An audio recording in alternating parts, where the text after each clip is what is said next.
அஸ்ஸலாமு அலைக்கும் friends, welcome to Nisha சமையல். இன்றைக்கி வந்து நம்ம சொரக்காய் வச்சு பக்கோடா தான் செய்ய போகிறோம். வாங்க எப்படி செய்கிறதுன்னு பார்க்கலாம்.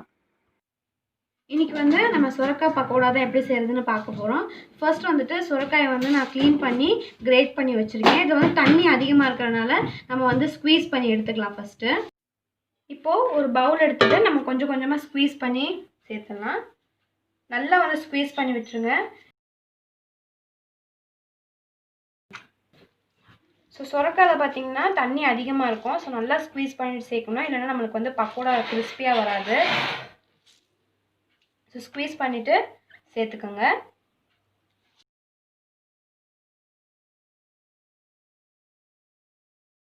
ஸோ எல்லாத்தையும் ஸ்குவீஸ் பண்ணி எடுத்துக்கலாம். நல்லா வந்து ஸ்குவீஸ் பண்ணி எடுத்தாச்சு. இப்போ நம்ம பக்கோடா செய்கிறதுக்கு இன்க்ரீடியன்ஸ் ஆட் பண்ணிடலாம். இங்கே வந்து பார்த்தீங்கன்னா நான் வந்து ஒரு ஆனியனை நல்லா தின்னாக வந்து ஸ்லைஸ் பண்ணி எடுத்து வச்சுருக்கேன். ஸோ இதை வந்து ஆட் பண்ணிடலாம் ஃபஸ்ட்டு. அண்ட் இங்கே வந்துட்டு நான் ஒரு 4 to 5 பல் பூண்டு வந்து தட்டி எடுத்து வச்சுருக்கேன். அதையும் ஆட் பண்ணிடலாம். 2 பச்சை மிளகாயை நல்லா வந்துட்டு சாப் பண்ணி வச்சுருக்கேன். அதையும் ஆட் பண்ணிக்கலாம்.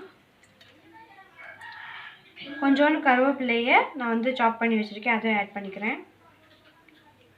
ஒரு ஹாஃபை விட கம்மியான குவான்டிட்டியில் நான் வந்து சீரகம் எடுத்திருக்கேன். அதையும் ஆட் பண்ணிக்கலாம். ஏன்னா ஒரு ஃப்ளேவருக்காக நம்ம வந்து சோம்பு ஆட் பண்ணிக்கலாம் கொஞ்சமாக. இப்போ எல்லா இன்க்ரீடியும் ஆட் பண்ணியாச்சு. நான் இதில் வந்து 3 டேபிள் ஸ்பூன் தக்க கடலை மாவு ஆட் பண்ணிக்கிறேன்.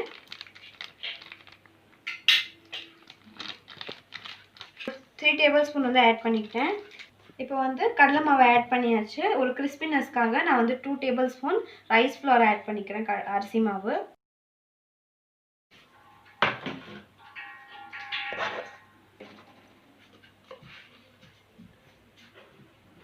½ டேபிள் ஸ்பூன் வந்து ரெட் சில்லி பவுடர் ஆட் பண்ணுறேன். இப்போது தேவையான அளவு உப்பு சேர்த்துக்கலாம். எங்கிட்ட பெருங்காயத்தூள் இல்லை, உங்களுக்கு வேணும்னா நீங்கள் வந்து பெருங்காயத்தூள் ஆட் பண்ணிக்கலாம். இப்போது எல்லாத்தையுமே ஆட் பண்ணியாச்சு. நல்லா மிக்ஸ் பண்ணி விட்டுக்கலாம்.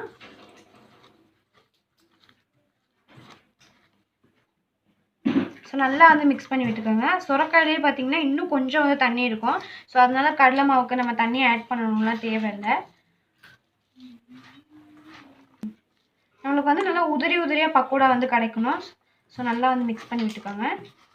எல்லா மிக்சருமே நல்லா வந்துட்டு சேர்கிற மாதிரி மிக்ஸ் பண்ணிக்கோங்க. வந்து நான் கொஞ்சமாக வந்து கடலை மாவு ஆட் பண்ணிக்கிறேன். ஒரு 1 டேபிள் ஸ்பூன் தக்க வந்து நான் கடலை மாவு ஆட் பண்ணியிருக்கேன். ஸோ நல்லா வந்து மிக்ஸ் பண்ணி விட்டுருலாம். ஆக்சுவலாக தண்ணி ஆட் பண்ண தேவையில்லை, பிகாஸ் அந்த சொரக்காயிலே பார்த்தீங்கன்னா தண்ணி இருக்கிறனால நம்ம வந்து நல்லா மிக்ஸ் பண்ணி விட்டுடலாம். இந்த அளவு வந்து மிக்ஸ் பண்ணி எடுத்துக்கோங்க. நம்மளுக்கு வந்து உதிரி உதிரியாக பக்கோடா கிடைக்கணும். இப்போ வந்து நம்ம பக்கோடா போட்டு எடுத்துடலாம். ஒரு கடாயில் ஆயில் வந்து ஹீட் பண்ணிகிட்ருக்கேன். இப்போ வந்து ஆயில் நல்லா ஹீட் ஆகிடுச்சு. நம்ம போட்டு எடுத்துக்கலாம். ஸோ இந்த மாதிரி கொஞ்சம் கொஞ்சமாக வந்து போட்டு எடுத்துக்கோங்க.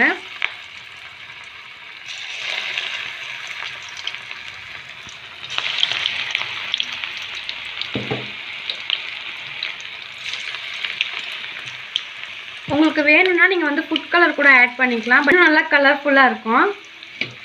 கோல்டன் கலரில் ஃப்ரை ஆகட்டும், அது வரைக்கும் நம்ம வெயிட் பண்ணலாம்.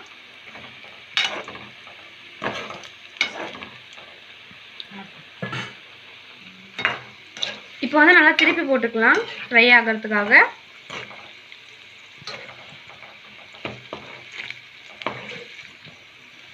நல்லா கோல்டன் ப்ரௌனில் ஆகிடுச்சு. இப்போ வந்து நம்ம எடுத்துடலாம்.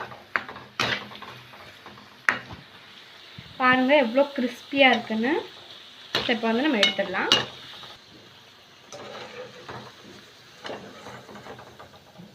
நல்லா எண்ணெயெல்லாம் பார்த்தீங்கன்னா ஸ்ட்ரெயின் பண்ணிவிட்டு இப்போ எடுத்துடலாம்.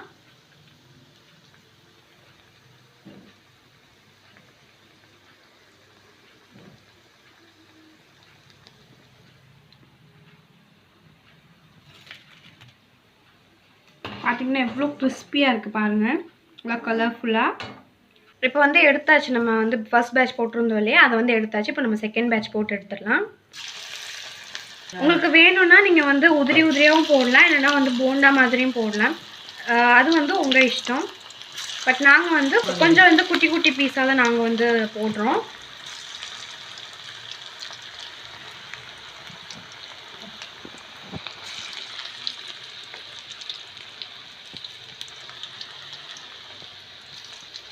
இப்போ வந்து திருப்பி விட்டுட்டு நம்ம வந்து ஃப்ரை பண்ண விட்டுடலாம்.